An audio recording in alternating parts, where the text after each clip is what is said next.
beneficien el proceso de aprendizaje. Quiero entonces situarme desde la postura de accesibilidad digital. ¿Qué comprendemos por accesibilidad digital? Y aquí quiero hacerlo ubicada desde el enfoque de la Ley 1618, que define la accesibilidad digital como esas condiciones y medidas permanentes que deben cumplir las instalaciones y los servicios de información para adaptar el entorno, productos y servicios. Es así como los objetos, herramientas y utensilios con el fin de asegurar el acceso de las personas con discapacidad en igualdad de condiciones. Y quiero que nos sentemos un poco a analizar este apartado, porque a la luz de todo lo que ha venido ocurriendo en pleno de la contingencia, pues estos postulados que ha establecido el Ministerio de Educación Nacional sobre lo que implica hablar de accesibilidad digital, desafortunadamente se quedan no al lugar. Entre tanto, la mayoría de nuestros estudiantes en esa Colombia profunda, en ese territorio más lejano, pues no pueden acceder a los contenidos partiendo del hecho de que no cuentan con un dispositivo o que no tienen cómo sostener tal vez la vinculación con Internet, no cuentan con la posibilidad de conectarse a una red. Y entonces, desde allí, ni siquiera pueden pensar en acceder a un escenario que no sea material, como sería el caso de la escuela, en donde ya claramente en departamentos como el Chocó, como el Putumayo, en departamentos como Boyacá, en departamentos como el Tolima, cuando les hablo de zona rural, pues desafortunadamente tienen unos inconvenientes grandes, por ejemplo, en términos del desplazamiento que tienen que hacer los niños y niñas a pie, ¿cierto? Sorteando muchas situaciones que también afectan su seguridad y que de plano no les permiten ese acceso. Ahora, al hablar de accesibilidad digital, por ejemplo, he escuchado a un grupo de maestros en estos días decir, profe, pues lo que hemos hecho en zona rural, ya que no cuentan los niños con la conexión, es que los profes hemos destinado nuestro tiempo para no solamente salir de nuestras casas, sino caminar hasta las casas de cada uno de los niños, turnándonos los días para poder garantizar que la explicación va a llegar a ellos, porque además las guías no resultan siendo un ejercicio de enseñanza, sino de producción, pero y si no hay una antesala que permita al niño o la niña situarse, desafortunadamente, pues se hace imposible el proceso de enseñanza. Además, cuando entendemos que muchos de sus cuidadores, de sus padres, tienen que salir a trabajar aún en medio de la contingencia, pero fuera de esto, porque muchos de ellos tal vez no cuentan, ¿cierto?, con los estudios para apoyar un proceso de enseñanza en casa o para tutorear las tareas que tal vez ni ellos mismos comprenden y hay una angustia.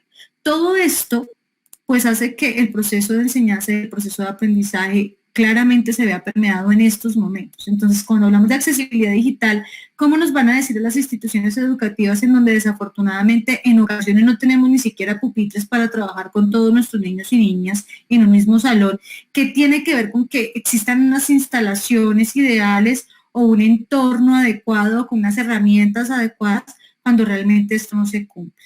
Es un poco la mirada crítica al ejercicio. Sin embargo, partiendo del hecho que contamos con accesibilidad, ¿cierto? Por ejemplo, desde ciertos lugares más de índole urbano, entonces hay otro ejercicio que viene anclado al trabajo de la accesibilidad digital que también cita el Ministerio de Educación Nacional y sobre el cual yo también quiero hacer una reflexión para con ustedes, porque el diseño universal claramente es un término que está ubicado en la mayoría de los documentos administrativos y orientaciones para atención a población con discapacidad, pero también está ubicado en la mayoría de los decretos o leyes que establecen esa atención adecuada hacia la población con discapacidad, pero en nuestro contexto y según la ubicación geográfica es realmente difícil de dialogar desde una postura de realidad.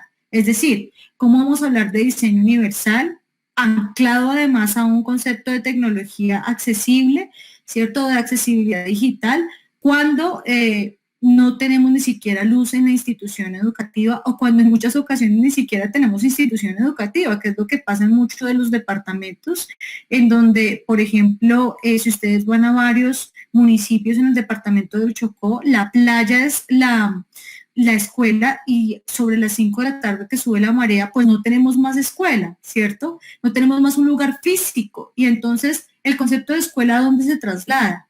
No está mal, la escuela puede pervivir en otros lugares. Sin embargo, resulta fundamental que también cuestionemos en muchas ocasiones eso que está planteado, bien sea desde la política y bien sea desde el lineamiento, para que podamos comprender cuál sería la mejor herramienta de apoyo a nuestros estudiantes.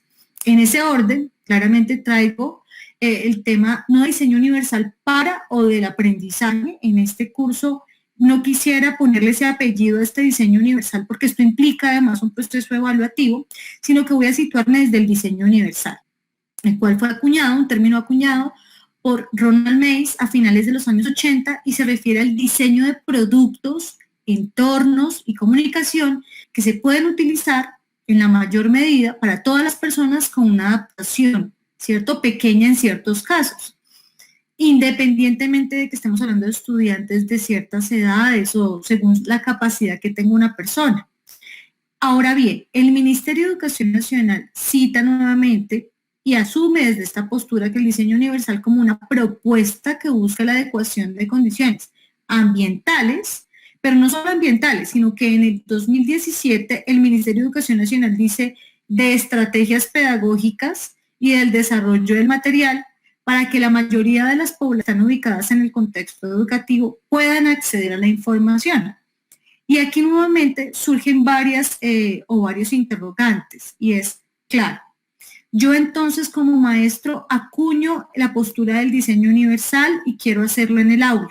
El tema es, si no tengo material, ¿con qué material puedo hacer los ajustes? Si no tengo las condiciones tal vez en el salón, ¿cómo puedo garantizar digamos que esa accesibilidad en términos de las condiciones ambientales? Pero más allá de esto, ¿qué hago cuando no puedo aplicar el diseño universal en el aula? Entonces, podríamos hablar del diseño universal desde la estrategia pedagógica y desde ese ejercicio actitudinal que yo vengo desarrollando como docente en el contexto de aula. Es un poco lo que también quiero invitarles a que pensemos el día de hoy, porque claramente la política y las orientaciones, si bien actuales, si bien hemos avanzado en Latinoamérica, distan un poco de la realidad de país que tenemos actualmente, y creo que eso es lo que se ha evidenciado con la situación que estamos ahora mismo nosotros tratando de sortear con los elementos que además tenemos, ¿no? Y es que no sé si les pasa que les da angustia cuando un niño o una niña pues no puede sostenerse en el espacio del encuentro sincrónico porque no tiene las condiciones, cuando una mamá decide que el niño ya no puede asistir más a las clases virtuales porque tampoco hay las condiciones, o hay para subsanar la comida en casa, o hay para pagar el recibo de internet y poder posibilitar que el niño estudie. Son elementos fundamentales para entender cómo podemos resignificar a futuro el ejercicio mismo del diseño universal y el tema de la accesibilidad digital. Ahora bien, en un escenario un poco más ameno, en un escenario en donde podríamos pensarnos que tenemos las condiciones, yo quisiera situar hoy la atención en lo que implica hablar de documentos accesibles. En este caso no voy a abordar todas las categorías de documentos, sino que específicamente me voy a ir con los documentos Word y los documentos PowerPoint para darles varios elementos fundamentales. Uno de los criterios de la accesibilidad que he podido no solamente aprender en lógica y en clave de las normas APA, sino desde el diálogo constante con los estudiantes que tienen discapacidad en los diferentes momentos de formación, es que hay elementos fundamentales que podríamos mejorar que a veces no sabemos, como por ejemplo, para que un documento sea accesible, la idea es que evitemos utilizar tipografías con serifa, es decir, esta primera imagen que aparece del costado izquierdo muestra una F que tiene varios círculos que remarcan un poco esos adornos que trae la letra. No quiere decir que la letra esté mal o que la tipografía esté mal o no deba estar allí situada, porque estas tipografías están dispuestas en Word porque hay distintas formas de utilizarlas para el desarrollo de distintos productos. Sin embargo, nosotros, cuando hablamos de beneficiar la accesibilidad de estos documentos, sugerimos que la tipografía realmente no tenga serifa y que sea un poco más limpia como la que se muestra hacia el costado derecho. Tal vez un Arial en un tamaño adecuado como lo sugiere también la norma APA, 12 interlineado 2. O 1.5 como mínimo. ¿Por qué? Porque para una persona que presenta baja visión el esfuerzo que debe hacer la retina para discriminar esos elementos de adorno que trae la letra resulta mucho más complejo y cansa, ¿cierto? Versus el tiempo que tiene que a veces generar la persona en poder leer todo un texto, cansa mucho más rápido a quien está leyendo, si no tiene una ayuda como un macrotipo, que es muy usual, que pasa generalmente porque pues no nos dijeron en algún momento que vamos a tener un estudiante con baja visión, un estudiante con algún tipo de necesidad en términos del apoyo que le estamos brindando en el material que le entregamos, y entonces la idea es que por favor, si creamos el documento, utilicemos letras sin serifa un poco más limpias en su diseño. ¿Esto qué permite? Que puedan leer con menos complicaciones el texto, se reconoce mucho más fácil la letra, es más fácil de discriminar también visualmente y se favorece una lectura un poco más amena porque no se tiene que, esto generalmente, por ejemplo, para la población con algún tipo de discapacidad intelectual, genera que los tiempos de atención sean un poco más cortos porque se centran un poco en esas figuras y en esas formas que tiene la letra. Este es uno de los primeros tips. El siguiente es el interlineado. Y aquí quiero que hagamos una conciencia de varios procesos. Y es que yo, por ejemplo, me encontraba muchísimo con la norma APA. No sé si les ocurre a ustedes en sus estudios de investigación, en sus documentos de investigación. Uno realmente a veces quisiera salirse como de esa camisa de fuerza que genera la norma APA, pero aquí es fundamental entender que este interlineado está pensado por un ejercicio mismo, y es que, por ejemplo, la persona con discapacidad cognitiva presenta dificultades para realizar una lectura continua del texto. Ese interlineado visualmente permite, ¿cierto?, que una persona con esta discapacidad aborde el texto y asuma la mayoría de la información que este texto tiene, porque cuando está muy pegado, se ha comprobado, por ejemplo, dentro de las investigaciones, que definitivamente la persona pierde un poco la noción en términos de la atención, pero también logra dejar el texto generalmente al cabo de unos 10 o 15 minutos, precisamente porque percibe que el texto es muy denso. Uno podría realmente tener una lectura compleja, tal vez un poco en términos de lo disciplinar. Hay términos que a veces hacen que una persona también desista del continuar con un texto. Esto no quiere decir que no les vamos a entregar los textos que queremos que nuestros estudiantes aborden, pero si pudiésemos organizar ese interlineado, y lo digo si pudiésemos porque en muchas ocasiones tenemos el texto y podemos pasarles un documento nuevo, porque en otras ocasiones, por ejemplo, hemos digitalizado o tenemos de esas fotocopias o libros, obviamente no encontramos con tanta facilidad y que son textos maravillosos, entonces queda un poco más difícil hacer como esa conversión, pero si podemos, la invitación es a que como mínimo el interlineado sea 1.5 porque se favorece un poco más esa lectura del texto. Ahora, hay algo fundamental cuando desarrollamos los títulos en un texto de Word, porque es fundamental establecer esa jerarquía en términos de los títulos. A mí me pasaba que aquí donde les señalo con la flecha, que están como los recuadros, yo no entendía para qué eran esos recuadros y a veces me molestaba mucho porque si sin querer el cursor se me iba para ese costado, se me modificaba la fuente y yo no entendía el por qué.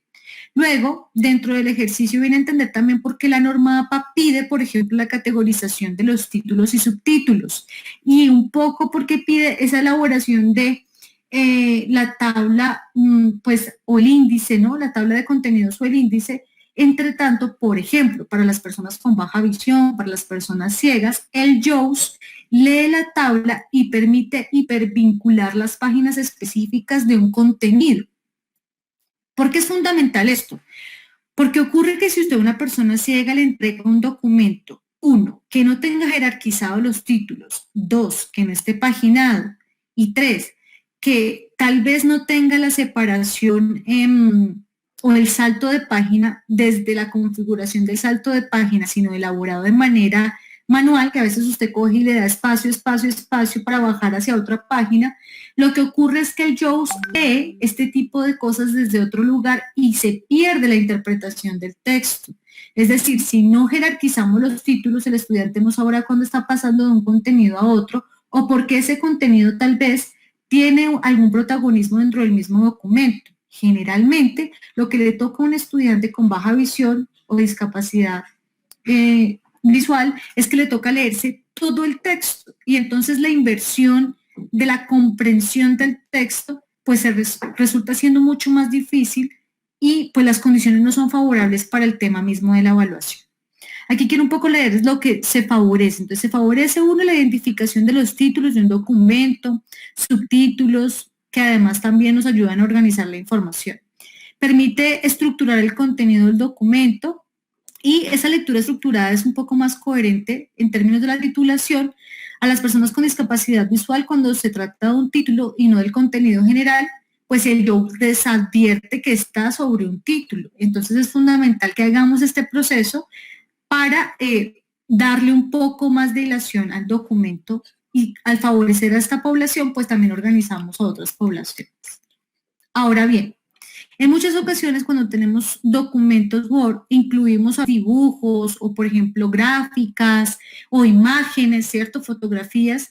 Y si hay una persona ciega que accede al documento, pues no podría entender cómo hace el ejercicio o qué es lo que había ahí. Si hay una imagen, el JAWS lo que hace es que la salta o se queda allí un momento, pero no es capaz de describir lo que tiene la imagen. Para esto existe entonces el texto alternativo.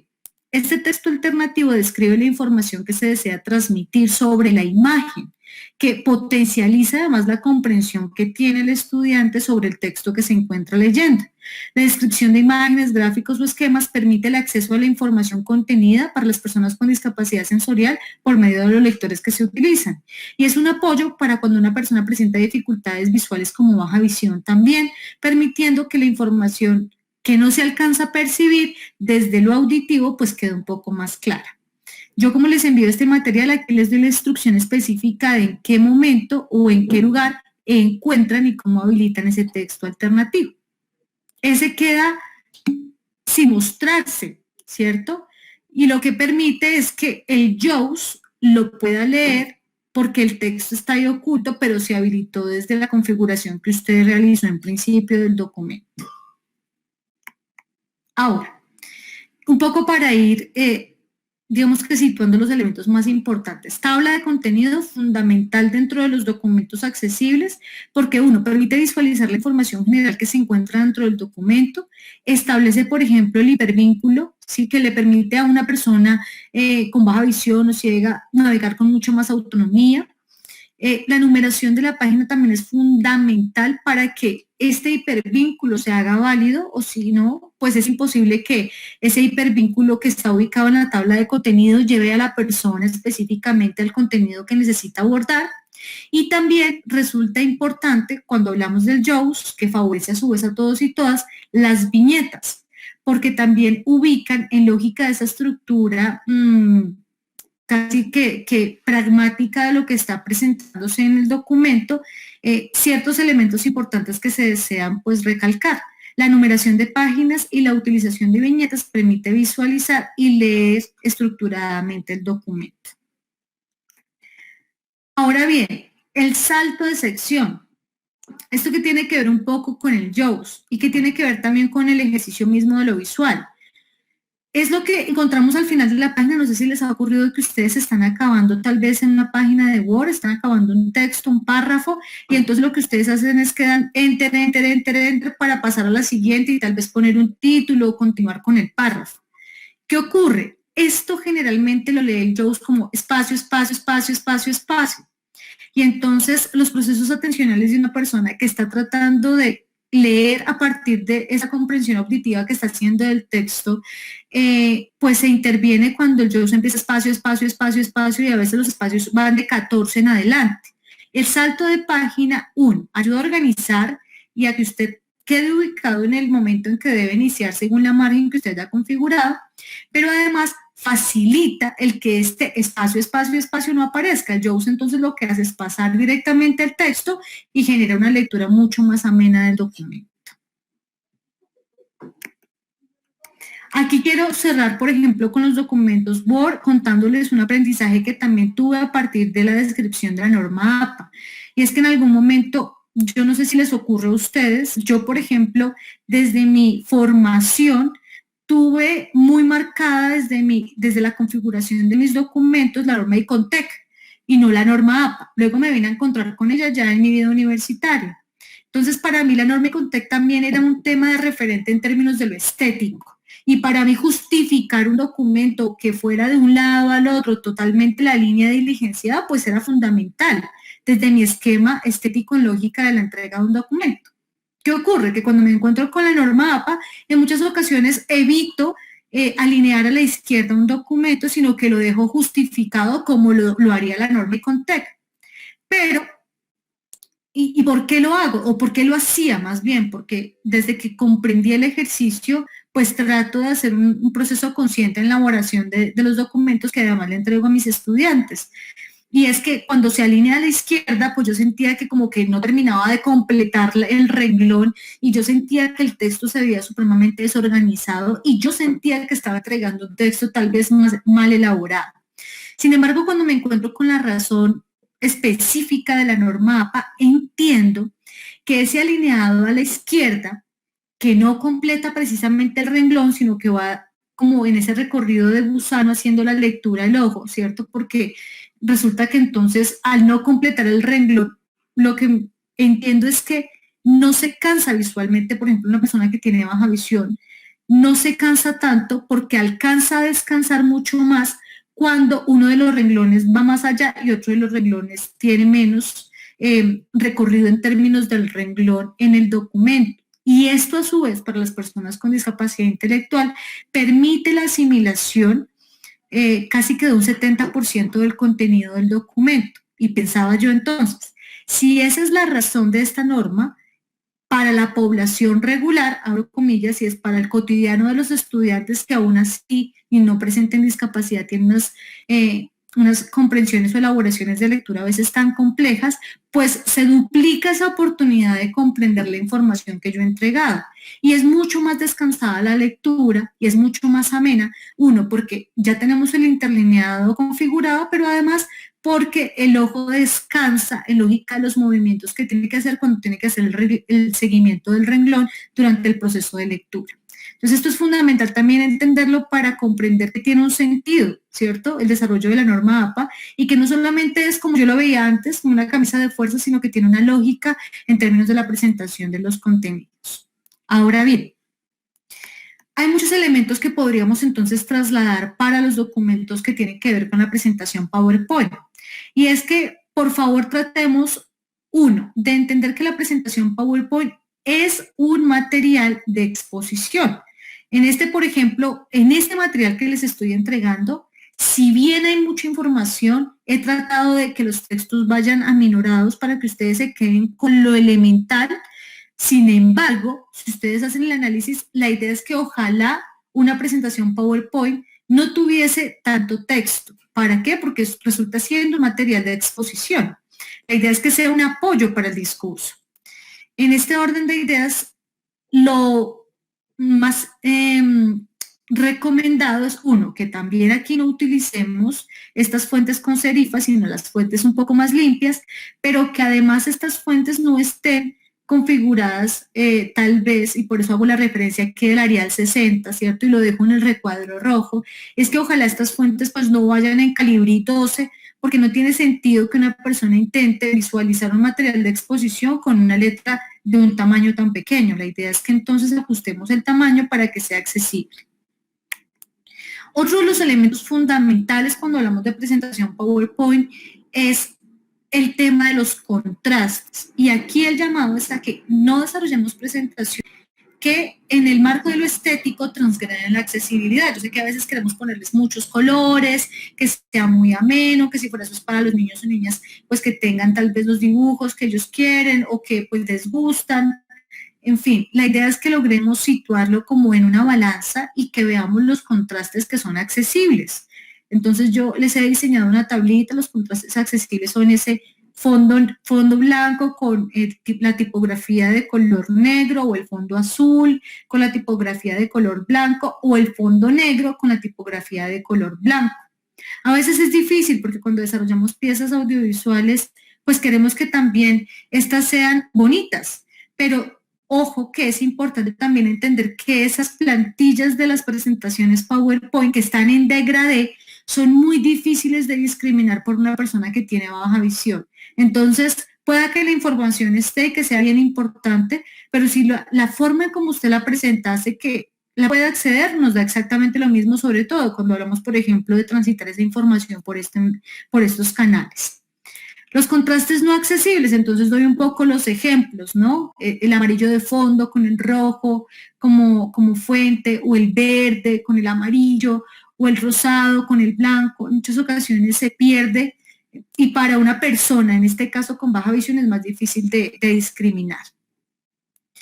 ¿Qué se permite con esos contrastes? Generar que el lector comprenda un poco más la lectura. En muchas ocasiones, cuando se tiene que hacer un esfuerzo tan grande, pues se generan dolores de cabeza, agotamiento, fatiga visual, y esto en muchas ocasiones, cuando ya hablamos específicamente de población con autismo, genera alteraciones. Uno, pues porque no se puede discriminar muy bien la información, y dos, porque los colores en muchas ocasiones realmente generan una sensibilización. Entonces, sí, también, y de plano sabemos que tal vez contamos con estas poblaciones en el aula, lo ideal es que favorezcamos estos contrastes. De no ser así, de igual forma, para las personas del común, también resulta mucho más ameno leer cuando tenemos contrastes accesibles. Aquí también tenemos el tema de los textos alternativos. Aquí les dejo un poco también graficado el cómo, sobre todo en las presentaciones PowerPoint, porque es que allí si utilizamos las imágenes o las gráficas o los esquemas, podamos hacer esa descripción de lo que contiene esa imagen o ese esquema para que la persona que pues accede al contenido de la presentación PowerPoint pueda verlo a partir de los dispositivos que lee en la pantalla. Ahora bien, la recomendación es que si usted está presentando o se está realizando la socialización de algún tema mediante una presentación PowerPoint y se encuentra con algún tipo de imagen, puede hacer la descripción de la imagen si usted sabe que tiene o cuenta dentro de su espacio académico con un estudiante con baja visión o con discapacidad visual total, porque esto permite potencializar la comprensión de esta temática que usted está abordando. Aquí, por ejemplo, cuando hablamos de presentaciones PowerPoint, lo que trabajamos es el hipervínculo. El hipervínculo que hace un poco las veces de esa tabla de contenido que le permite a una persona con baja visión o ciega transitar por cada una de las presentaciones. Lo ideal, además, en términos de accesibilidad, es que ojalá una presentación PowerPoint no tenga más de 20 diapositivas. Esa es la recomendación general. Sin embargo, a veces encontramos muy buen material de consulta en presentación, dispuesto en presentaciones PowerPoint, que pues tienen más de 30 diapositivas, entonces la idea es ahí poder hipervincularla. Yo aquí entonces les digo cómo lo pueden hacer, ¿cierto? Cómo pueden ubicar el vínculo del hipervínculo, el lugar del documento y cómo entonces de una u otra forma les permite anclar este ejercicio. Esta presentación, como les cuento, se las enviaré al correo electrónico y también están pues los referentes bibliográficos de lo que sustenta un poco lo que les he venido compartiendo. Durante este momento, entonces, quisiera que ustedes me contaran un poco cómo les ha parecido esto, sabían que estas herramientas estaban contenidas en estos documentos, qué es nuevo para ustedes o qué tal vez no habían aplicado, un poco para que me compartan sus reacciones ante el material que yo les acabo de presentar. Profesora María José, adelante. Hola, profe, buenas tardes. Buenas tardes. Profe, pues la verdad, en la universidad nosotros veíamos demasiado las normas APA, era muy estricto. Si no tenías las normas APA, pues era súper grave. Pero pues digamos que nosotros lo tomábamos más como que fastidio porque no sabíamos realmente, digamos, el trasfondo que tenía, ¿sí? En especial cuando dijiste lo de la letra, yo también siempre la justificaba porque para mí no era estético cuando no estaba justificada. ¿Sí? Entonces para mí era horrible, yo decía, ese texto se ve horrible, se ve desordenado.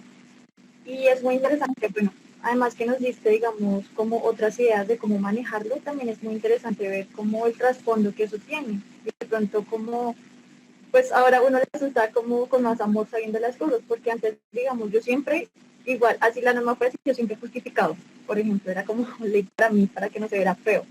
Pero bueno, pues ya, sé que no debo hacerlo. Se reconcilia uno con el ejercicio, ¿no? Y eso es fundamental. Total, profe, sí. Bueno, me alegra mucho. Esto permite y potencializa la apropiación de la información. Profesor María José, muchas gracias. Gracias. Profesora María de Jesús.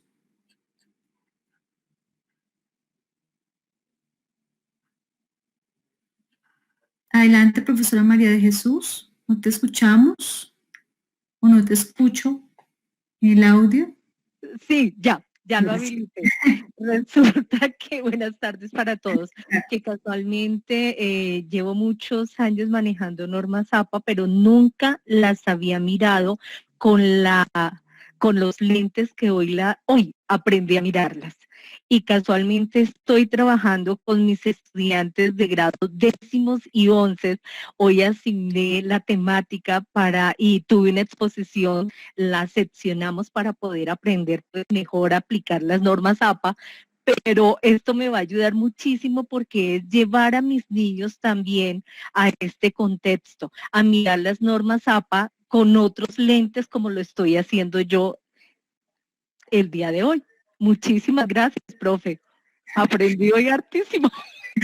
Profesora María, me alegra mucho que me lo comente, sobre todo porque créanme que durante el ejercicio investigativo yo misma me sorprendía, o mis estudiantes en la Universidad Pedagógica tenemos una sala que es maravillosa, yo la amo profundamente porque pocas universidades a nivel país y a nivel Latinoamérica la tienen, y es la sala de tiflotecnologías, de Tiflo.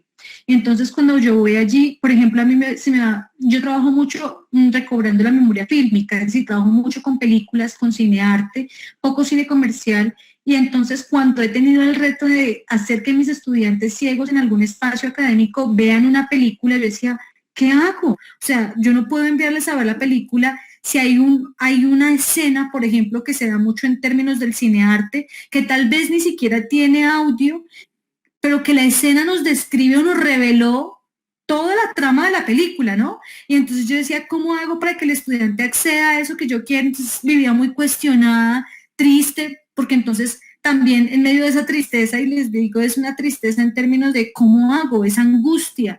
Yo no quiero que ellos tengan que recurrir, porque además está el tema de la autonomía, de la no dependencia, ¿no? Del otro.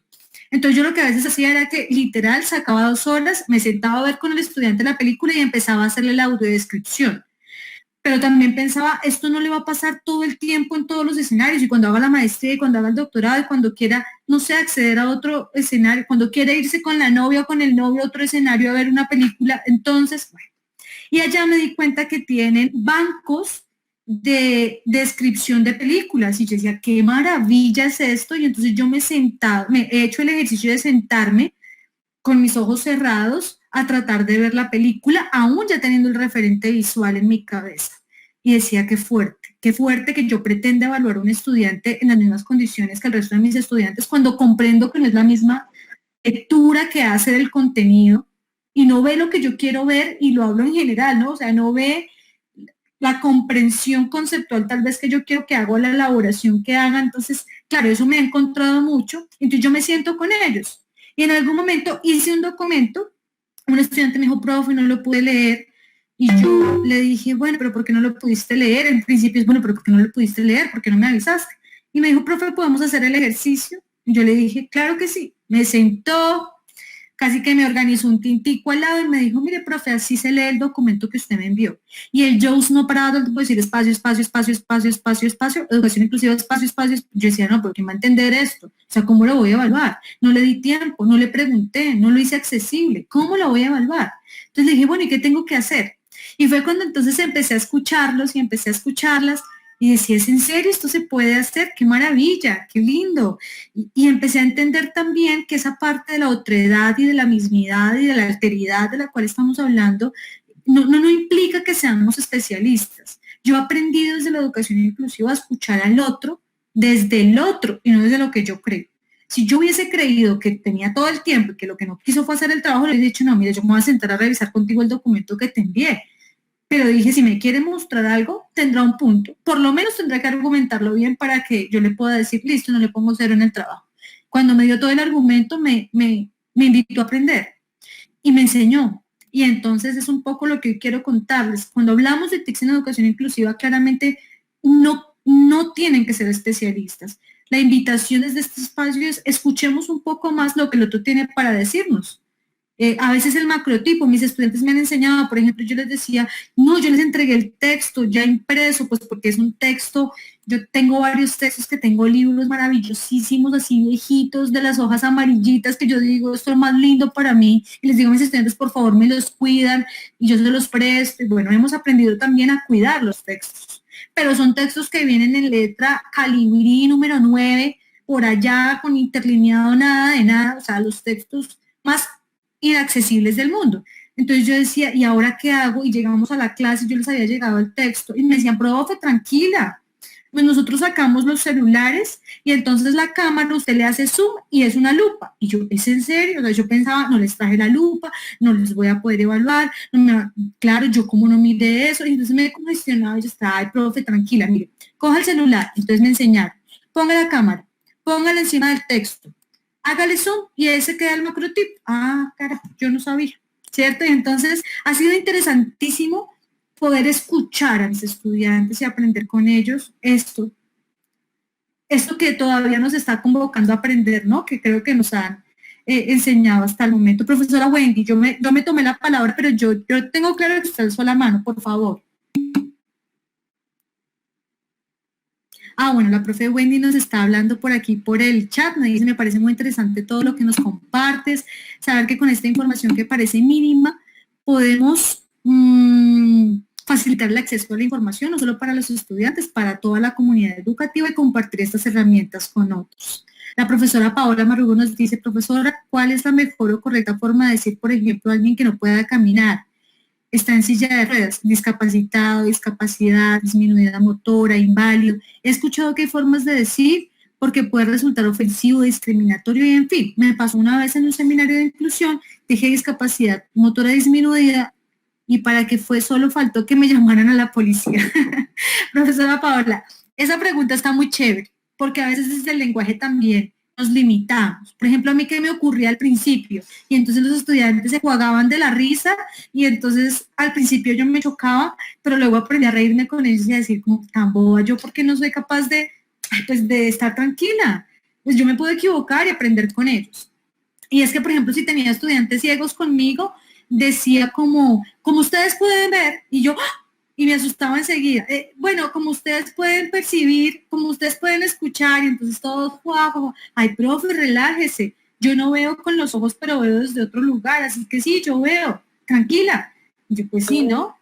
Y, por ejemplo, he aprendido desde la convención, desde los encuentros que las mismas personas con discapacidad dispuesto, y es que se dice persona con discapacidad, no persona en situación, no persona en condición, no minusválido, no discapacitadito porque pasa, persona con discapacidad. Y ese con tiene un sentido, y es que ellos mismos pidieron ser llamados persona con, porque quiere decir que ya existe la discapacidad, pero que ese con los ubica desde un enfoque de derechos. Y es que no solamente ellos son responsables de su discapacidad, sino ese entorno que favorece el acceso a diferentes procesos.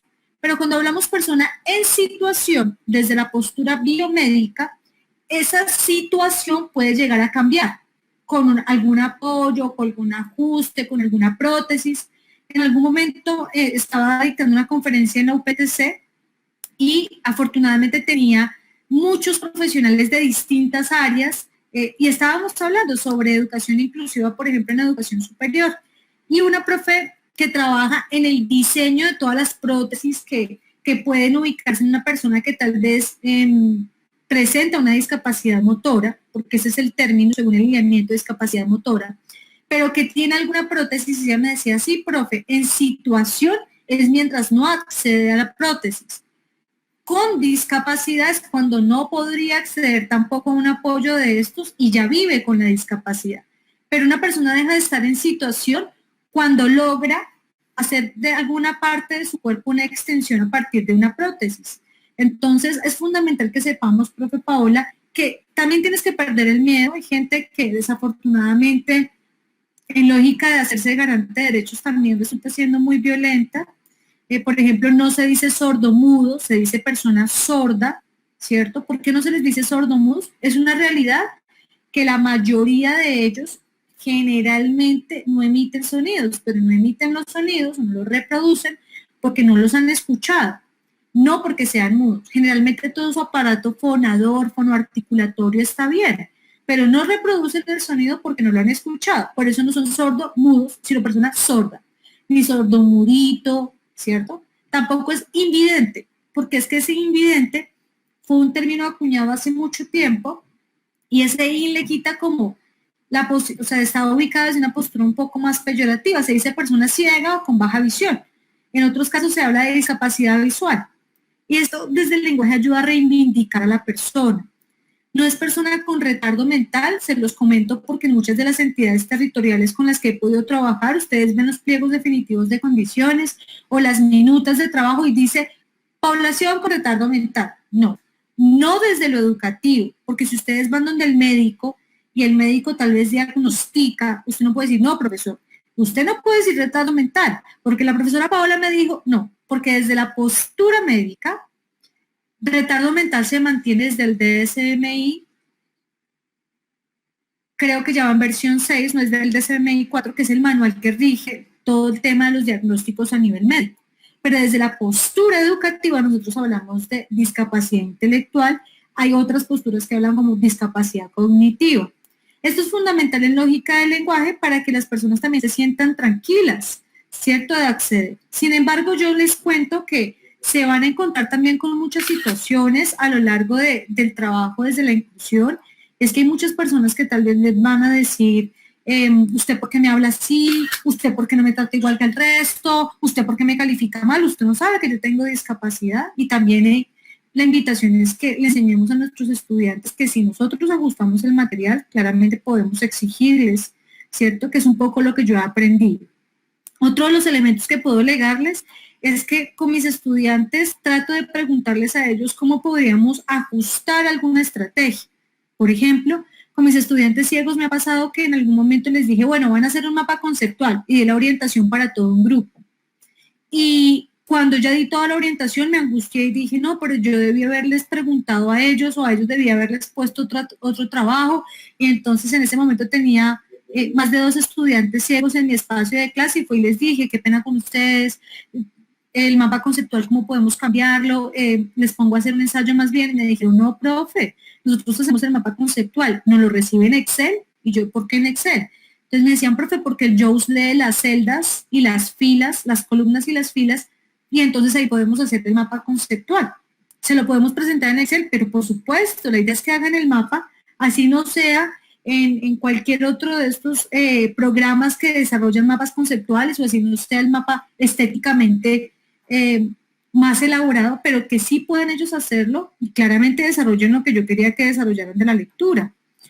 Otro de los elementos que me han enseñado es que en algún momento, yo por ejemplo les puse a ver, para un ejercicio muy bello, les pedí a mis estudiantes que tomaran 10 fotografías que reflejaran el concepto de diversidad. Y olvidé, porque pasa, habitualmente uno lo olvida. Entonces, está el estudiante ciego, era incluso un estudiante con perro guía, quien estaba en ese ejercicio, y entonces yo le dije, ay, qué pena contigo, ¿cómo podemos hacer el ejercicio? Y me dijo, no, profe, tranquila. Le cambió las fotos por audios, y entonces eligió canciones. Yo, perfecto. Entonces también he aprendido a relajarme mucho más con el tema y a entender que el ajuste razonable lo puedo construir con el estudiante. Y no está mal decir no sé, y no está mal decir, bueno, ¿y cómo haces tú? Claramente ellos le van enseñando a uno y uno entonces mejora las estrategias pedagógicas que implementa. Profesor William. Adelante. Bueno, la verdad es que apasiona escucharla, profesora, pero también me horroriza. Y lo planteo en el siguiente sentido. Es decir, por ejemplo, estas cosas que usted nos acaba de plantear aquí sobre diferentes normas para poder generar ese tipo de documentos, que en teoría deben ser cosas muy sencillas, sin embargo, yo veo que que son fundamentales, pero el horror me llega es porque yo trabajo en una institución educativa precisamente donde tenemos chicos con diferentes tipologías. O sea, ni siquiera tenemos chicos con una sola tipología, sino con diferentes. Y no tenemos ni 5 ni 10. Tenemos 100 y pico de estudiantes con limitaciones visuales, con autismo, con Asperger, y así le puedo mencionar. Tenemos alrededor de 6 tipologías con una educadora especial. Con una educadora especial y con algunos psicólogos, pero un psicólogo, perdón, 2 psicólogos creo, 2 psicólogos, pero estas personas manifiestan abiertamente que ellos no tienen la competencia para poder abordar o atender a estos chicos con esas condiciones y con esas patologías bastante complejas. Entonces, ¿a dónde quiero ir? ¿Será que la ley, así como está planteada, realmente tiene una lógica y responde a las necesidades de esos chicos? Esta pregunta me la he venido haciendo porque cuando yo veo a esos muchachos en el aula de clase y veo que ellos definitivamente están ahí presentes, pero también están ausentes, porque definitivamente no se les está prestando la debida atención en razón a que los docentes no tienen los elementos como. Es decir, cuando usted me está planteando toda esta serie de cosas, entonces yo mismo me estoy haciendo la autocrítica y digo, o sea, ¿yo qué hago con ese chico? ¿Yo qué hago con ese chico si yo ni estas cosas mínimas las conozco? Nunca me han capacitado en esto. Nunca me han dicho cómo orientar estos procesos. Entonces, me toca ver al chico ahí sentado, o sea, termina el pelado marginado, pero no termina marginado porque yo quiero, porque de hecho que si ni me interesara, ni siquiera estuviera aquí. Estoy aquí precisamente porque quiero fundamentarme y quiero aprender todas estas cosas y quiero realmente ver la gran, digamos, la estructura, cómo está conformada, la misma norma, el espíritu normativo está generado para marginar al chico, para que el chico se encuentre en unas instituciones educativas que no tienen la infraestructura para atenderlo. Sino que nos montamos en un discurso equívoco, a mi humilde juicio, de que es que hay que atenderlo, pero no lo estás atendiendo. No lo estás atendiendo porque tienes a la institución educativa convertida en una guardería. O sea, al chico lo tienen ahí es porque el papá no tiene donde tenerlo o el papá no tiene los recursos para tenerlo en otra parte. Entonces, eso me parece altamente grave, que esta política esté concebida de esta manera y no atienda a estos niños como realmente se lo merecen. Yo, la pregunta que tengo para hacerle de manera concreta es, ¿qué elementos cree usted se deben corregir en esta normatividad, así como está concebida? Si usted tuviese la potestad de poder hacer correctivos, ¿en qué los haría? Ok, profesor William. Bueno, es un poco la pregunta que va hoy ubicada en el foro, ¿no? Y es que tendría que transformar la escuela para poder acoger a todos y todas desde esa política de educación para todos y todas. Yo quisiera responder, situar lo que usted plantea. Claramente tiene toda la razón. La política educativa en nuestro país, si bien, como les he comentado, a nivel de Latinoamérica, ha logrado unos avances importantes, claramente no da respuesta, claramente es una política desafortunadamente instaurada desde un paradigma que todavía no estamos viviendo en Colombia. La inclusión no la estamos viviendo todavía en el proceso de integración. Claramente, desafortunadamente, se ha desbordado el rol del maestro. Yo creo que quienes están aquí están interesados en tratar de aprender. Me alegra muchísimo que usted esté haciendo esa reflexión y esté diciendo, bueno, ¿yo qué estoy haciendo? Porque no es que ahora no esté haciendo nada, de hecho ahora mismo se está cuestionando y en ese cuestionarse, como lo diría Piaget, esa entropía que se genera, ese desorden aquí, eso que duele cuando uno está pensando, es ese rasgarse de las estructuras cognitivas y poder decir, aquí estoy, pues nos lleva a situarnos. Yo siempre he soñado, de hecho mi tesis de maestría fue un estudio de caso sobre la política pública de 12 departamentos a nivel de Colombia, porque como les comentaba, en algún momento dentro de mi trayectoria tuve la oportunidad de ser coordinadora nacional de proyectos y de administrar el recurso adjudicado a las entidades territoriales más complejas, es decir, aquellas entidades territoriales que están afectadas por el conflicto armado y que geográficamente son mucho más complejas. Entonces fue un análisis sobre la política de inclusión en cada uno de los departamentos. ¿Y a qué conclusiones llegaba yo en mi tesis de maestría?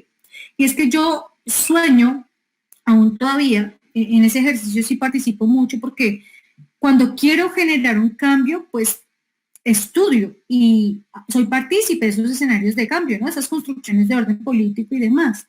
Y es que siento que la política de inclusión en nuestro país debería tener un rasgo distintivo por territorio.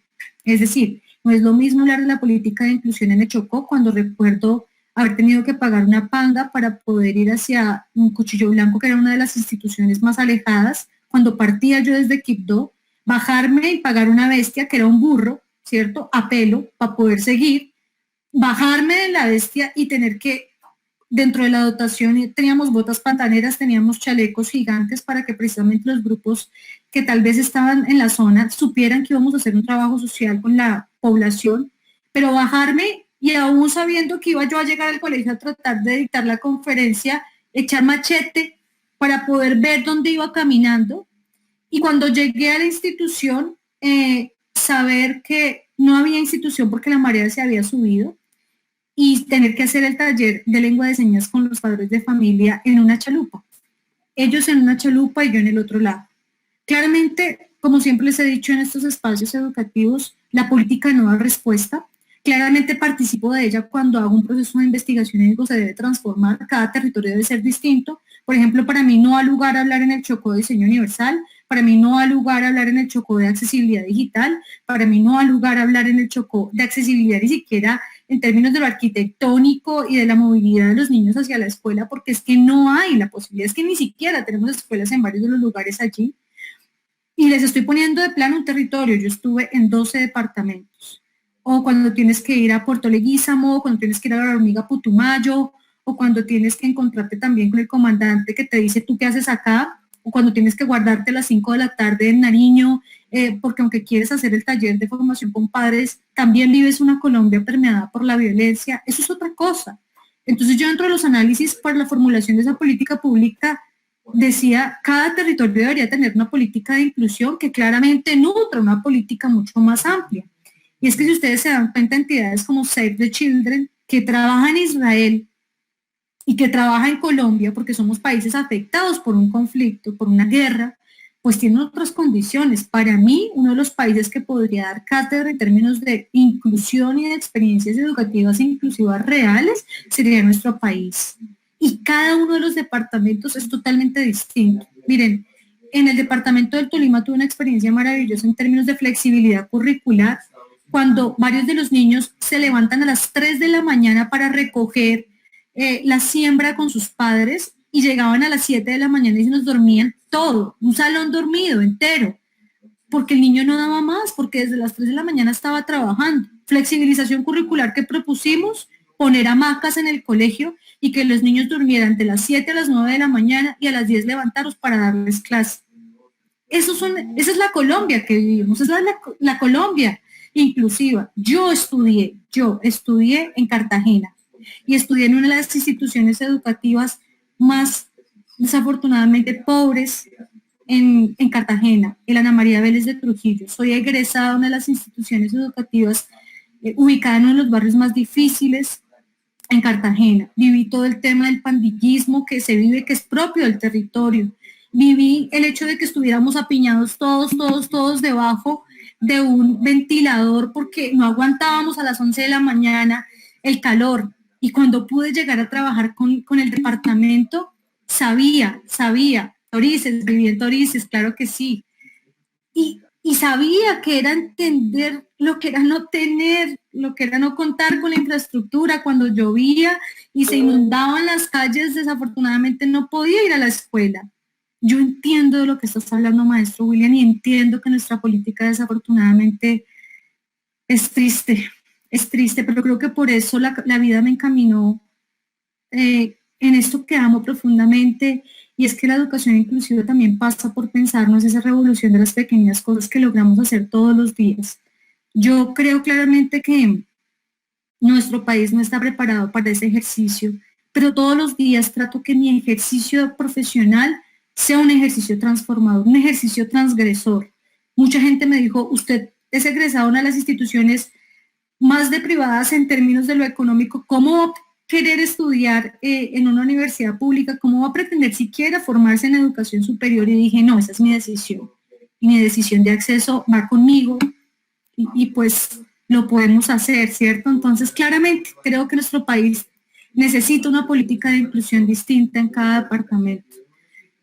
Claramente creo que le podemos enseñar a nuestros niños y niñas que pueden vencer esas limitantes y esas barreras sociales, económicas, culturales, pero para eso tenemos que sembrar sueños y para eso cada uno de nosotros como docentes tenemos que decirle al otro, se puede. Yo tuve esos maestros que me dijeron, usted no tiene los medios económicos, pero se puede si usted quiere. ¿Por qué me mueve tanto este tema? Porque haber recorrido el país y haber entendido que desafortunadamente no tenemos las condiciones, me duele a mí, esa Colombia profunda me duele. Puedo hablarles con gran amor de todos los territorios que conozco. Por ejemplo, encontrarme en La Guajira con Andrea en uno de los cabildos indígenas, una niña que me decía, profe, yo puedo ir a la escuela si pasa la volqueta, pero la volqueta me quema los pies, yo no tengo zapatos para ir a la escuela. Y entonces,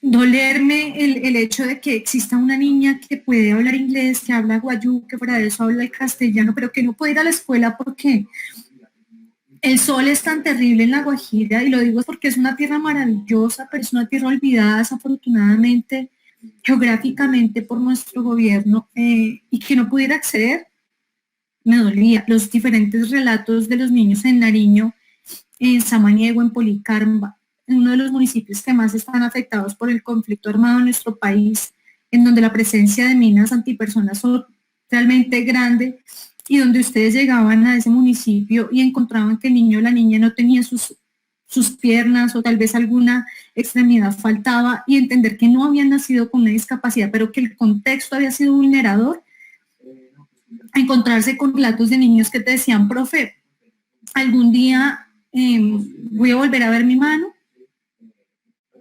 Esa es la Colombia que nos ha tocado, y creo que por eso nosotros podemos hablar y podemos construir de política pública, pero para eso tenemos que volver a creer. Sí, para eso tenemos que tratar de no perder la esperanza, porque si nosotros que estamos formándolos perdemos la esperanza, no nos queda nada. Eso es lo que les digo a mis estudiantes en la pedagógica. Yo viví la universidad pedagógica con los afanes y con los azares que implica formarse en una universidad pública, con el tinto y las galletas todo el día, y lo digo con orgullo, porque cada vez que siento que ellos van a desfallecer, les digo, bueno, a todos nos ha tocado, pero adelante, porque la única forma de que podamos transformar este país es que nos demos a la lucha de formarnos y sigamos en la permanencia. Y esto tiene que ver también con el ser tan terca y el seguir preguntando y el decirle a la población con discapacidad que conozco, se puede acceder, pero para eso también tenemos que transformar nuestro rol docente y tenemos que tratar de cambiar, ¿cierto? Esa mirada que tenemos. Claro, nuestro sistema sigue siguiendo con los baches terribles, pero también creo que podemos seguir soñando y podemos tratar de mantenernos en ese espíritu de esperanza para ayudar a nuestros niños y niñas.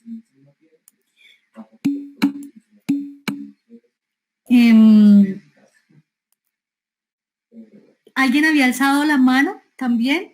La profe Wendy nos dice, profe, compañeros, lo que hacemos docentes, que vivimos esas limitaciones, precariedad y diferentes situaciones en nuestra formación hace la diferencia.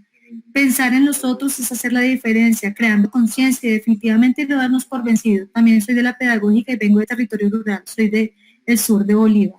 Bueno, yo creo que hoy nos hemos encontrado, este espacio nos ha permitido encontrarnos y bueno, es que la ruralidad es otra cosa, es maravillosa, yo la amo profundamente, pero también he vivido los afares y los asanes que viven los chiquitos aquí en el urbano y que están encontrándose, ¿no? Profesora Andrea Carolina.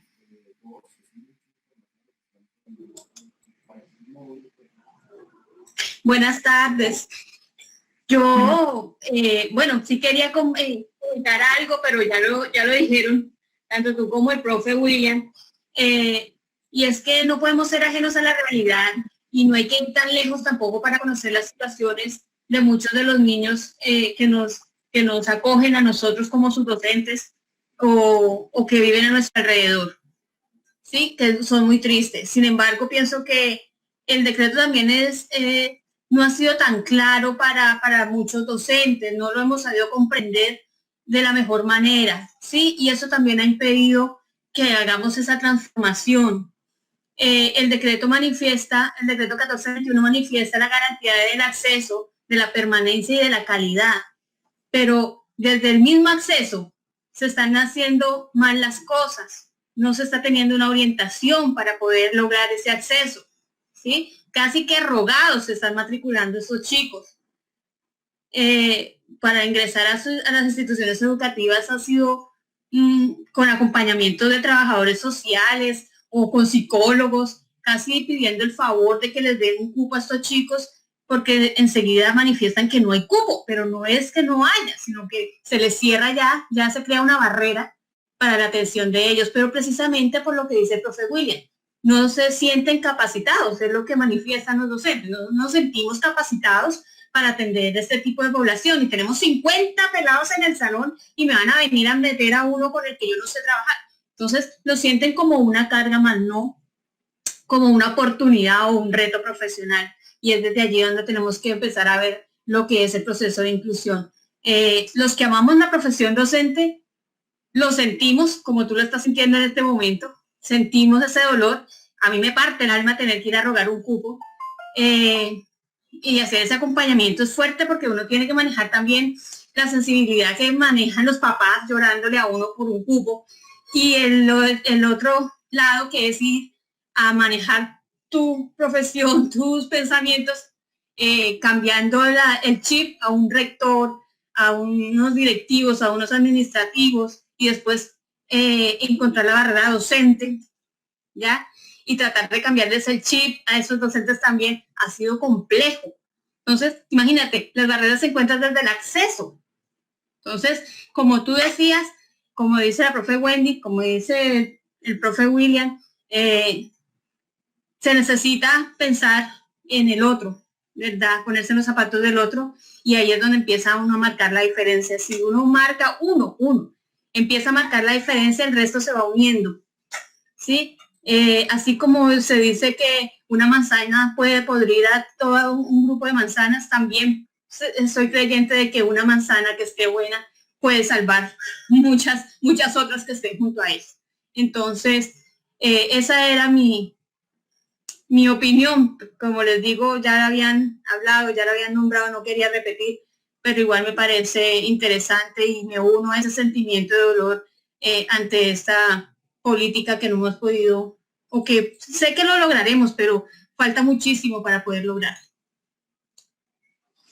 Profesor Andrea, yo concuerdo contigo, con el profesor William, creo que pues nos duele, creo que en los territorios en donde más tenemos falta de recursos, pues claramente dice uno, bueno, ¿y cómo hacerlo? ¿Cómo hacerlo? Porque yo puedo tener toda la voluntad, pero definitivamente también tengo miedo y eso nos pasa, uno tiene angustia de no saber dar respuesta, de no ser lo suficientemente profesional, de no desboronarse, ¿cierto? Ante lo que vivimos como país. A mí me duele mucho el entender cómo están viviendo los niños actualmente todo el tema del acceso a lo digital y estar hoy reunidos nosotros hablando del acceso a lo digital o de TICs en educación inclusiva y entender que muchos de nuestros niños no pueden ni siquiera pensar en esto o que muchos de mis estudiantes, por ejemplo, en educación superior me dicen, profe, mire, yo de verdad, hoy con uno de ellos hablaba, porque les estaba entregando ya las notas de final de semestre, y le decía, bueno, Juan Camilo, ¿y puedes continuar? Y me decía, mire, profe, la verdad es que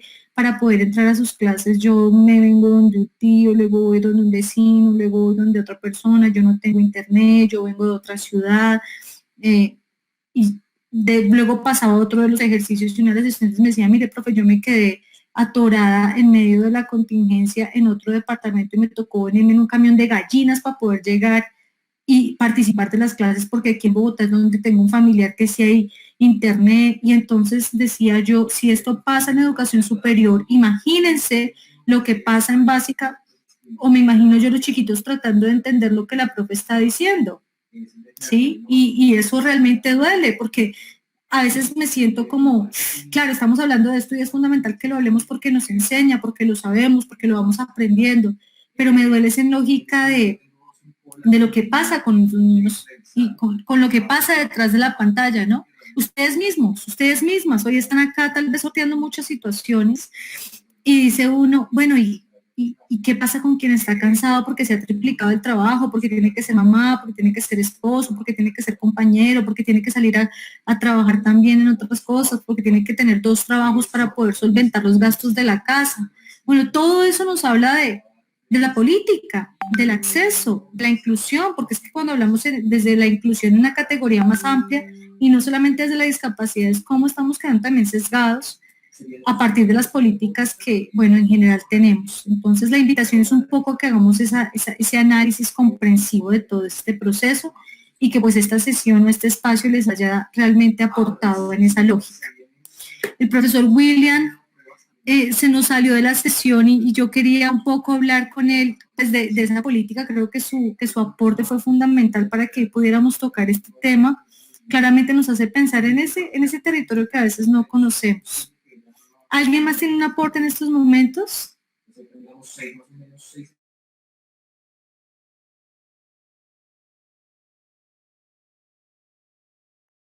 Profesora María de Jesús.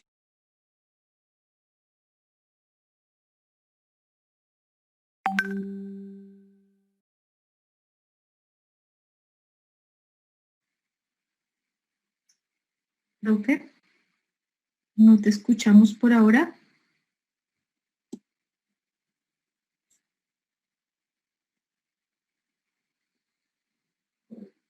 Ahora, Ahora sí te ahora escucho. sí. Ahora sí. Van 2 veces, profe, no ha sido intencional, qué pena con usted. Yo No, solamente quiero socializarles la experiencia que hemos tenido en el colegio. Está ubicado aquí en Bogotá, está Dato 3, está en Usaquén, un sitio, no es exclusivo, es un sitio popular realmente. En nuestro colegio a partir de este año es un colegio de inclusión, recibimos niños con discapacidad cognitiva, porque a partir de más o menos hace 3 años recibimos una niña con síndrome de Down y limítrofe. Entonces la experiencia ha sido muy buena porque tiene una familia maravillosa. La niña es una niña dada en adopción, como en protección por este hogar. Esta niña, esa mamá es una de las mamás que yo admiro por lo comprometida. Tiene 3 niños en condiciones especiales realmente y el apoyo es maravilloso, entonces la experiencia ha sido exitosa. Ninguno de los docentes nuestros, ni yo, tenemos ninguna capacitación en inclusión. Digamos que aquí nos dimos la pela. ¿Qué hicimos? Indagamos. Mire, yo soy psicóloga, pero yo nunca había trabajado con niños con discapacidad. Nunca, ni me lo imaginaba, me tocó. Y lo he hecho con mucho agrado, indago, pregunto, miro todos los conceptos médicos, los reportes que me hacen, me documento, estoy aquí, por esto precisamente estoy en esta capacitación. O sea, la virtualidad y eso me han sembrado una serie de inquietudes y de necesidades que las agradezco porque me encanta también, además, aprender para poder guiar al grupo de docentes. Ya sé, por ejemplo, que se tienen que manejar unos documentos como hacerse una entrevista a los acudientes, hablar con el niño para ver si él es consciente pues de su situación. También sé que se tiene que caracterizar al estudiante, y quien tiene que hacer eso es el director de grupo, como lo manejamos en nuestra institución, porque él debe de conocer las falencias, las fortalezas de su estudiante, no, y de todos, pero de esto en especial. Y tiene que trabajarse el PIAR. Yo la verdad nada de eso sabía hasta este año que me puse, pues que sabía, que me enteré que el colegio era de inclusión, entonces no podía quedar eso así. Entonces empecé a buscar, he encontrado gente maravillosa dispuesta a apoyarme, a guiarme, precisamente yo creo porque coincidimos en ese interés de hacer las cosas bien y brindarle lo mejor, el mejor bienestar en nuestro colegio a estos niños. En una oportunidad tengo una niña con retardo mental, en 10º va y se diagnosticó hace 2 años. Ella casi siempre ha estado con nosotros, presentaba cierta dificultad y no lo sabíamos, empezaron a remitírmela, y yo me hice un test que está incluso online, y lo aplico en el colegio para mirar cómo están los niños a nivel de capacidad cognitiva, pero pido, o sea, uno sabe que nunca se puede quedar con un solo concepto. Lo que hago es remitirlo para que verifiquen si el diagnóstico que arrojó el test ahí en el colegio es cierto o no. Se agotan esas posibilidades y resulta pues que la niña con retardo mental, entonces cuando este año el profesor me dice, es que me va a tocar regalarle a la niña una nota porque ya no puede con el tema, me ofendió. Me ofendió y yo le dije, es que ella no necesita que le regalen nota. Ella es una niña que usted y yo sabemos porque la tenemos hace mucho tiempo como estudiante. Es una niña que se esfuerza, es una niña que está casi al nivel del promedio del curso. Simplemente ella tiene esta situación y requiere que nosotros le dediquemos un poco más de tiempo a explicarle ciertos temas. Y usted dentro de su materia tiene que mirar los derechos básicos de aprendizaje para que haga unas modificaciones y a ella se le califique diferente y le dedique el tiempo diferente para algunos temas, y la temática de pronto no puede ser tampoco tan compleja. No sé si me equivoqué o no, pero yo lo manejé así. Y así pues lo he estado manejando mi profe con todos los chicos. Maestra María de Jesús, me emociona mucho escucharte. Claramente, recuerda que hablamos del término de discapacidad intelectual. Me gusta mucho, pues no de retardo mental desde el plano de lo educativo. Me gusta mucho que lo estés aprendiendo, me gusta mucho que te esté emocionando este espacio, porque de una u otra forma creo claramente que te estás midiendo al ejercicio mismo de aprender, y lo que hiciste estuvo muy bien. Creo que uno quiere encontrarse con ese tipo de profes. Concuerdo con la profesora Andrea, que realmente no sabían, ¿cierto? Pero que están dispuestas, pero que también leen al otro, más desde el sentido de lo humano y no desde eso que nos han establecido que debe tener un estudiante o que debe ser un estudiante. Y realmente eso es lo que hoy nos llena. Miren, yo siempre les hago un llamado porque claramente sé que hablar de inclusión representa trabajo más, sí, yo nunca les voy a negar esto, pero trabajo más porque yo quiero que un estudiante tal vez lo logre. Sí, yo tuve ese tipo de profesores a mi lado y agradezco a la vida por ellos cuando en determinado momento necesité apoyo y lo brindaron. Y creo que es lo que uno hace cuando tiene algún estudiante que presenta alguna dificultad, ¿cierto? Claramente la diversidad la hemos vivido desde siempre. Y los problemas de aprendizaje, por ejemplo, no son discapacidades y perviven en la escuela y están allí, y a veces la gente no sabe qué hacer con ese tipo de situaciones, pero claramente tendremos que aprender, y ese aprendizaje a veces pasa como lo que tú decías, profe, yo entré a internet, yo busqué, yo descargué. Está bien, porque por lo menos tienes la intención de apoyar, porque estás situando, por ejemplo, a tu colega y le estás diciendo, mira que ella tiene un nivel importante y que ella ha estado con el grupo y que entonces ella puede darnos más. Usted no le va a regalar absolutamente nada porque es que también está dando una lucha acá. Claramente debemos alejarnos del ejercicio más romántico y es no, entonces como tiene discapacidad, pobrecito, no. También es lo que trato de reivindicar a mis estudiantes todo el tiempo.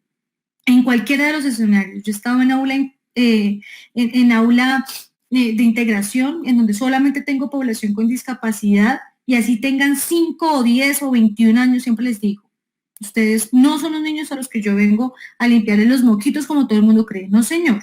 Usted es un niño responsable, juicioso, inteligente, que puede hacer las cosas. Y desde esa postura empiezan a asumirse. Y entonces yo, por ejemplo, nunca he tenido ese problema que la mayoría de gente que cree que la educadora especial, usted es la que limpia los moquitos de los niños, usted es la que tiene que trabajar con los niños, ¡ay, tan linda! Y usted es un ángel. Siempre le digo a la gente, no, yo no soy un ángel de Dios. Yo soy una persona con unas capacidades importantes, por ejemplo, en términos de la paciencia, pero como usted, soy una persona del común. ¿Que amo mi profesión? Sí. Pero que le enseño a mis estudiantes que ellos también pueden empoderarse, que ellos también pueden decir, yo puedo, profe, y lo hacen, creen en sí mismos, lo logran, ¿cierto?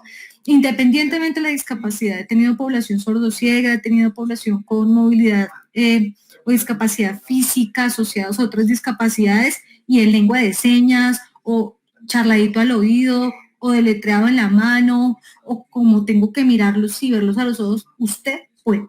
Solamente usted se limita. Y asimismo yo soy exigente con ellos. Entonces también es bueno porque les enseñamos a que nada les es regalado, que lo deben trabajar, y eso los ubica en otro lugar. Eso les ayuda mucho a entenderse desde otra postura, y también ayuda a que el docente sepa que no le está obsequiando nada, sino que está trabajando una personita mejor. Sí, esa es la idea.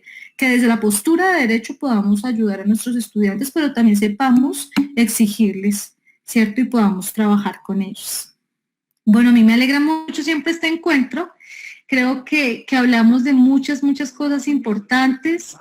Creo claramente que podemos siempre nutrirnos de las experiencias. Como siempre les digo, son ustedes los que más me enseñan.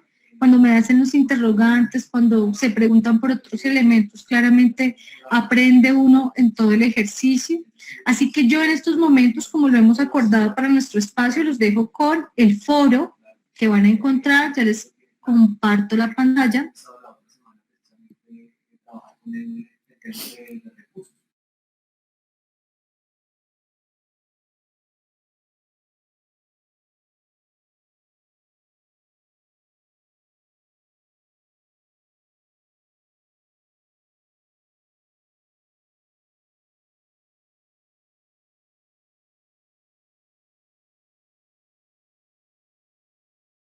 Es el foro último, el que dice Foro de Accesibilidad Digital. Dice, ¿qué roles deben ser transformados en la escuela y en la sociedad para garantizar a todos y todas el acceso a la información?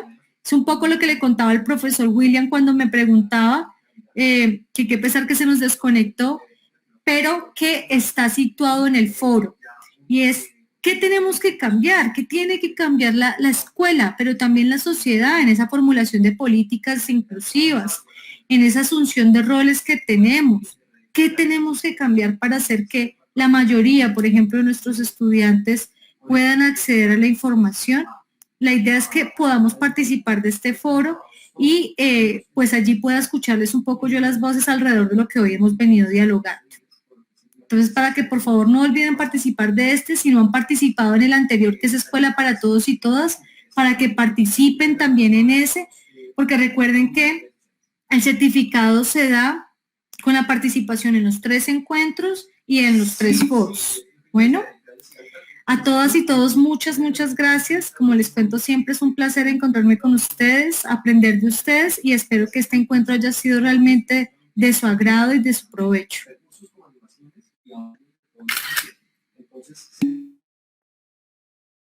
Ok, señor, muchas gracias a usted. Muchas gracias. Gracias, profe. Bueno, gracias. Un abrazo. Nota. ¿Cómo? Muchas gracias, profe, muy interesante. Bueno, gracias. Bastantes aportes. Me alegra mucho, me alegra realmente. Adiós. Hasta luego, profe, muchísimas gracias. Hasta luego, profesora María, que estés muy bien. Y entendible el abordar desde la experiencia de haber tenido ese contacto que has tenido en esa diferencia social y económica. Debe haber sido una una experiencia maravillosa. Sí, profe Juan, ha sido maravilloso poder crecer, pues crecer, ¿no? En varios aspectos, sin olvidar de dónde se viene, ¿no? Para aportar, para apoyarse, para crecer. Eso es lo que te ha hecho lo que eres, profe. Me disculpas, pero eso es. Muchas gracias. Profesional, porque eso costó con todo. Tú.